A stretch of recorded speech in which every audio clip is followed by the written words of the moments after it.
Mereka mungkin hubungannya. Sebanyak 250 peserta, mulai dari siswa SD, SMP, dan SMA, sekota Palembang mengikuti lomba robotik dan comic rider yang diselenggarakan oleh SIPING dan Dinas Pendidikan Sumatera Selatan pada Kamis 28 April 2016, bertempat di Geraha Teknologi Sriwijaya yang berada di Jakabaring, Palembang.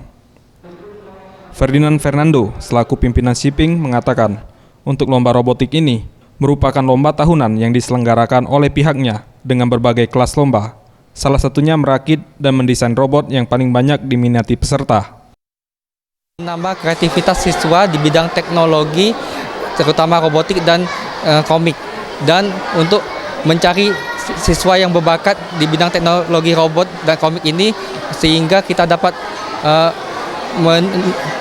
mendapatkan siswa itu untuk kita utus membawa nama harum Sumatera Selatan ini di dunia nasional bahkan internasional. Ya. Sementara itu, Kepala UPTD Geraha Teknologi Sriwijaya, Muhammad Taufik, menyambut positif kejuaraan robotik karena dapat memberikan pelajaran baru kepada masyarakat mengenai cara merakit dan mengoperasikan robot.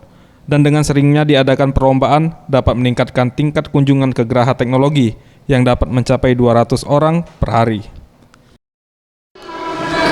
Kalau masalah pengunjung sekarang hampir setiap hari ada pengunjung di Geraha Teknologi ini ya, minimal kurang lebih sekitar 100 ya, antara 100 sampai 200 setiap hari pengunjung.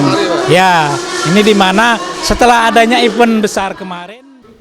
Salah satu peserta, Amina, mengungkapkan ketertarikannya mengikuti lomba robot ini untuk mengukur kemampuannya dalam hal merakit. Dan kali ini ia akan menunjukkan kemampuannya dalam merakit robot pesawat. Pesawat kayaknya. Pesawat ya? Udah berapa kali? Satu. Ini yang kedua. Untuk pemenang sendiri mendapatkan hadiah sebesar puluhan juta rupiah dan akan dikirim ke lomba nasional dan internasional dengan membawa nama Sumatera Selatan. Farel Dusatria, Seption Rizky, Sriwijaya TV.